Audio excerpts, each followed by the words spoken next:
Hello and welcome to PFF Fantasy Football Podcast. I'm your host, Ian Hartitz, and today we continue our Fantasy Files series with a look at how things can go wrong for each of the top 12 running backs based on PFF's consensus ranks. If you missed the first part of this mini-series, I did quarterbacks on the Saturday release, And yeah, basically the moral of why I'm doing this is that I really believe you can talk up almost any player in the league. These are all professional athletes. If they have even like 10 games of film on them, you can probably find enough highlights to make a minute-long clip. And when we say someone sucks, it's relative to all the other professional, high-caliber athletes out there. So even guys, Kalen Ballage, Hunter Renfrow, Chris Herndon. Like I went through just examples, and the quarterback one that I won't rehash again, you can still find a stat, a clip, something to try to talk these guys up. And we see that throughout the fantasy football offseason when people are trying to talk up, their wide receiver 60. You're not high enough on this guy. I've done it before too. You've probably done it with your friends before. That's not the point of this episode. I want to talk about the worst case scenarios for these guys to make sure you're considering the whole picture. Please don't confuse this with me fading these guys. I'm not telling you to fade each of the top 12 running backs, just like some people saw my guys list and thought, oh, Ian, you idiot, why would you take these guys like not ranked inside the top 12? Maybe I should have done a my guys list and just had Christian McCaffrey, Patrick Mahomes, Devontae Adams, and left it at that. Anyway, gonna go through the top 12 running backs and talk through where things could potentially go wrong. Spoiler alert, for a lot of these guys, they have enough volume that I think they'll be just fine barring health. And believe me, I'm not going to hang my hat on, hey, this guy could tear his ACL in week 1 and be done for the year. That's a cheap way out. And again, difference between being injury prone and already injured as always. So starting things off, RB1, Christian McCaffrey. And yeah, look, even like Trent Richardson in his first year was a top 10 fantasy running back because of volume. And Christian McCaffrey has more of it than just about anyone. I will say, while it was a 3-game sample last year, and he averaged more fantasy points per game in 2020 than he did 2019, that was on the back of 6 touchdowns in 3 games. We did see McCaffrey's receiving volume take a little bit of a hit. In 2017, he averaged 7.1 targets per game. In 2018, 7.8. 2019, 8.9. 2020, 6.3 targets per game for McCaffrey. Now, one of those games, he came back midseason. Mike Davis was still involved, and they combined to have like 15 targets. So theoretically, if McCaffrey was 100% for that game, he would have gotten all those, and the number would have been juiced up. I don't think he's going to have a problem approaching triple-digit targets. Just realize, McCaffrey being a really, really solid fantasy RB1 and him being one of the best fantasy football players we have ever seen is contingent on him getting, more than 100 targets. When he had like 142 targets, like how can anyone bust with those numbers? When McCaffrey was a rookie, he was the like RB9 overall in PPR scoring because he was averaging 7.1 targets per game. So, we always talk about how bad the offensive line is for Joe Mixon and Najee Harris without really considering that for McCaffrey because of the receiving production. But the receiving production goes from, all elite, most we've ever seen from a running back to just really good. That's how McCaffrey becomes anything other than the top overall back in fantasy. For Dalvin Cook, I'm surprised he kind of has avoided the injury just discount that we're seeing with other guys because he hasn't played more than 14 games in the season since he entered the league. And while he has been getting, just fed when he's there, 30 scores in his last 28 games. Maybe we just see a little bit of scoring regression from that side of things. Kirk Cousins and company are plenty capable. So is Alexander Mattison. Some sort of a mix of Cook, being at less than 100% maybe causes the workload to dip just enough for the scoring regression to kick into place. So, similar to CMC. Look, Dalvin Cook is so freaking good. If he gets over 300 touches, I don't see this guy busting. But maybe, we have seen instances of great running backs just not finding the end zone 15 times every year. Could be the case for Dalvin in 2021. Alvin Kamara. So if you go back and listen to my original fantasy file on Alvin before the whole Michael Thomas injury came up, I was maybe drinking too much Kool-Aid that he was gonna not have as great a year as we're usually listening to. And Dwayne McFarland and myself discussed this, Justin Boone and myself discussed this on the Friday 10 questions running back edition from last week. But anyway, Kamara without Breeze over the past 2 years has posted finishes as the RB3, the RB6, the RB9, and then RB16, RB17, RB23, RB26, RB36, and RB37. I mean, that's pretty significant, people. 6 of his 9 games without Drew Brees, he has finished as the RB16 or lower. The problem with Taysom Hill was lack of targets, and the problem with Teddy Bridgewater was a lack of scoring opportunities inside of a less lethal offense. So ultimately, Michael Thomas out of the picture. I'm not as worried about these things because Sean Payton's a smart guy, and he'll know how to get his number one playmaker the ball. We could see the touchdown totals plummet a little bit, though. 2020, he scored 21 touchdowns. 2018, he scored 18. 2017, he scored 13. 2019, just 6 touchdowns for Kamara. I know he was dealing with an ankle injury there. Should be, seemingly healthier this year. For sure. We absolutely expect him to be. With that said, without Brees, either Taysom or Jameis under center, not a guarantee we see the Saints offense just functioning as the perennial top 10 scoring unit that it was during the Brees-Payton partnership.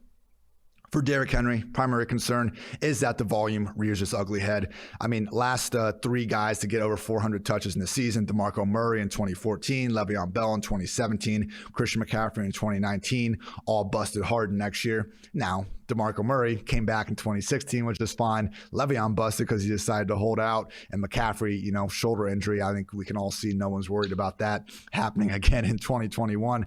So I'm not overly concerned about it. I mean, if we're fading Henry like this year, why didn't we fade him last year when he was also coming off 400 touches, including the playoffs? Has missed just 2 games since entering the league in 2016. So we will see what's what with Henry. But it's, if you're in Dynasty, I get selling him, but I just, expecting him to fall off a cliff for no reason just seems like wishful thinking for the haters out there ahead of 2021. RB5, Saquon Barkley. I would say worst case, that week 3 return comes to fruition and we don't see him until then. And then he just struggles to really cash in on his volume because efficiency could be in trouble if he's not at 100%. If PFF's 32nd ranked offensive line ahead of 2021 isn't great, Jason Garrett does Jason Garrett things, and Daniel Jones does Daniel Jones things. I will say, though, Saquon, just in terms of, projected expected fantasy volume, has the 5th most fantasy-friendly workload in the entire league. So Saquon, when he's out there, even if it's not pretty, it's going to be productive, people. As bad as week 1 was last year, when he had 15 carries for 6 yards against the Steelers, the guy still finished as a top 24 RB because he caught 6 passes, because that's what Saquon does, and the Giants love feeding him the ball. So hopefully, fingers crossed, Saquon's healthy, and everything we've heard is not that he's struggling to get back to health. It's that the Giants are just being cautious to keeping his long-term health in mind. So I think his worst chance at quote-unquote busting is just going to be a less efficient version of the guy we're used to. Again, though, 300-plus touches for even the league's worst running back is still probably going to produce a very solid fantasy back. RB6, Ezekiel Elliott. Last season's fumbling problems could continue to persist, and the best shape of his life reports don't actually end up making a difference on the field. And the one interesting thing with Derrick Henry, like career college and NFL touches from these RBs, Derrick Henry has 1,877 career, college and NFL touches. Zeke has 2,304. I mean, no other of the top 10 ADP RBs is even at 1,800, but Zeke, over 400 more touches. That's almost an entire season of wear and tear on his body. Now, similar to Henry, I think Zeke's only missed 1 game due to injury in his whole career. Henry's only missed 2. So I'm not saying we should expect an injury just to expect an injury, but if things are going to go south, I guess considering that workload is a factor, we could also see Tony Pollard continue to ball out, maybe force it into a little bit more of a timeshare than we've seen in past years. RB7, Aaron Jones, league's reigning number 1 scoring offense, gets a little bit closer to where they were in 2019, which was 15th. And then the absence of Jamal Williams doesn't lead to more uses for Jones. A.J. Dillon merely comes in and continues to make it a 1A, 1B system. Ultimately, I think Jones will see more targets than he's used to seeing. And the guy's been such a, touchdown fiend with that high scoring offense. I'm not so sure betting him under double-digit scores is wise either. But if he doesn't get an increase in touches and just Rodgers and the offense is a little bit less of a, world-beating group in 2021, that's how Aaron Jones, maybe finishes as more of a borderline RB1 as opposed to the top 5 guy he's been more years than not. RB8, Austin Ekeler. Chargers continue to ignore him around the goal line. Please don't send me that Roto World news blur about how the Chargers want to use multiple running backs this year. You really don't think Austin Ekeler is going to be the lead guy? They're paying him as a top 10 back. They're holding him out of the preseason along with Keenan Allen and Justin Herbert. just spare me the idea that any of these other guys are going to have a super meaningful role. It sounds like Justin Jackson might now have the RB2 lead. So whatever beat writer said he was a cut candidate a couple months ago, thanks a lot for that one. But basically, the worst case scenario for Ekeler is if Kelly, Jackson, Roundtree just really take over the goal line role, and accordingly a lot of the early down work. Like, I don't think any of them are going to get the true Melvin Gordon sort of usage. None of them are the first round pick that Melvin Gordon was, and as good as Melvin Gordon was to warrant that kind of role in the first place. But hey, ultimately it doesn't matter what we think, it matters what the coaches think, and that could come to fruition. And also, if you notice Justin Herbert last year, he was struggling initially when Ekeler came back in the lineup. And I think a part of that was almost what happened with Teddy Bridgewater. Same thing, where he performed a little bit better once McCaffrey left the lineup. Your offense should not be based around dumping the ball to the running back immediately. If it's there, take it. But, throw to your freaking wide receivers downfield if that's there, instead of taking the 4 yards with your running back. And it was curious, and this is a rather arbitrary split, but again, I'm talking worst case scenarios here. Ekeler in his first 5 games with Herbert averaged 9.8 targets per game. In his last 3, he averages 4.7 targets per game. So over half fewer targets in the last 3 compared to the first 5. Again, fairly arbitrary split. I don't see Ekeler finishing outside the top 2 or 3 running backs in overall targets this year. But if that just reduces a little bit, similar to Kamara, you're really starting to handcuff the best part of what these guys bring to the table. 4 more here. RB9, Joe Mixon. The offseason proclamations from offensive coordinator Brian Callahan about utilizing Mixon as a true 3-down back just don't come to fruition. Samaje Perine, Travion Williams, Chris Evans, one of those guys takes up Giovanni's leftover snaps, and because of that, Mixon ends up being more of the guy he's been for the last few years. More of an early down bell cow with the receiving chops, but not enough to really go win you your league. Obviously, the offensive line problems will be much more important to consider if Mixon isn't getting the targets to go along with it. I would just say, though, people, like with Mixon, his whole, I've seen all the GIFs, the Michael Scott, I'm ready to be hurt again every single time someone brings up Joe Mixon. Like, yeah, you were for sure hurt by Mixon last year. I just don't get this kind of, idea that he's someone that's just been consistently killing fantasy teams over the years. I mean, if you just look at where he has finished over the years, in 2020, he was the RB10 in PPR points per game. First time in his career, didn't play at least 14 games. 2019, he was the RB13 overall. In 2018, he was the RB10. So, no, I'm not going to remove his dope game against the Jaguars in 2020 and only use the other games. Like, do you want to pull up Jonathan Taylor's season and take away all the Texans, Jaguars, and Packers games? Because you're going to see someone that looks a lot, worse in that case, too. So, same thing with Miles Sanders. What did Miles Sanders do when you take away his 80-yard touchdown runs last year? They made the plays. They had the big games. They count just like the bad games do. We're not taking those ones away either. So with Mixon, he has the volume seemingly to not be even capable of busting to a high level. And that's honestly been the case more times than not. Here's to hoping he's healthy in 2021 and beyond. RB10, Nick Chubb.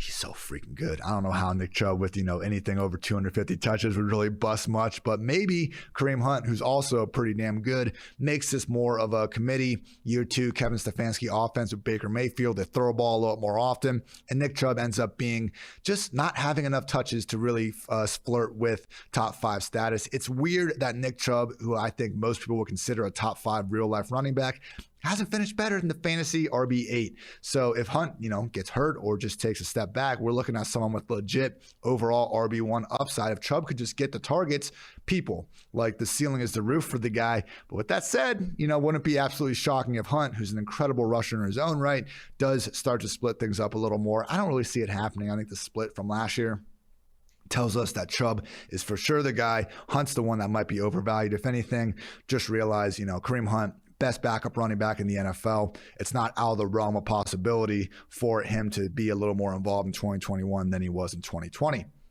Jonathan Taylor, similar thing as Nick Chubb. Like, he's going to be fine with the rush attempts and commanding early down usage. He's going to have the most touches, the most production. The question is, will he have the sort of numbers to post a top 5, top 6 finish as opposed to top 12? And one of the things I also talked about with Justin Boone on our Friday running back podcast was the point where, we don't want to get cute early. We don't want to lose our draft early on. And so Nick Chubb, Jonathan Taylor, even if they don't necessarily have top 5, top 3 upside, if they don't get more targets, hey, they're sure looking like pretty good locks for the top 12 based on their status as guys that should see 250 rush attempts with ease behind just awesome offensive lines. But Jonathan Taylor, he's pretty much the only running back in the top 15 that's going to be sharing the backfield with not one, but two other backs. Nyheim Hines is the pass down back, and one of Jordan Wilkins or probably Marlon Mack will have small roles. Now, please don't draft either Wilkins or Mack. I'm not saying they're a legit threat to Taylor, but even 15% snaps can be the difference between Taylor being more of a borderline RB1 and, again, getting into that top 10. So last year, Hines, Wilkins, and Mack out-snapped and out-opportunity carries plus targets. Taylor on the year. I mean, Taylor had 271 combined carries and targets. Hines, Wilkins, and Mack had 272. So, yeah, Taylor hopefully eats more into that and ends up being the top 10 back most people are drafting him to be. I'm just saying, if the targets and scoring stuff regresses from Rivers to Wentz, all of a sudden we're getting a less fantasy-friendly version of the limited workload that we already saw last year.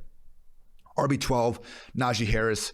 Offensive line is as bad as people think it is. But the thing is, like, if Najee is going to be the guy getting the 300 touches like we think, why are we worried about his offensive line when we're not worried about Dalvin Cook and Christian McCaffrey's? Like, for some reason, we have such an easy time dismissing the offensive line for Cook and McCaffrey because of usage. But the second we look at Mixon and Najee, who really should be projected for not identical usage, but pretty similar in terms of just being guys that don't leave the field for 3 downs, that's when we have a problem with the offensive lines all of a sudden. So with Harris, I think it would be more of an issue of him just not being as good as we think he is. Maybe Big Ben doesn't think he's trustworthy. He focuses more of his underneath targets on Juju and Deontay, maybe even Jalen Samuels instead of Najee. Do I see this coming to fruition? No, I think Najee is going to be great on all 3 downs.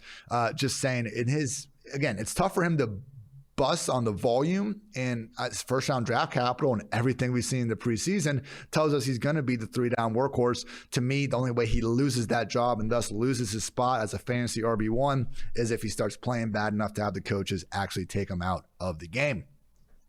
That's going to wrap up this edition of the PFF Fantasy Football Podcast. Appreciate you guys listening.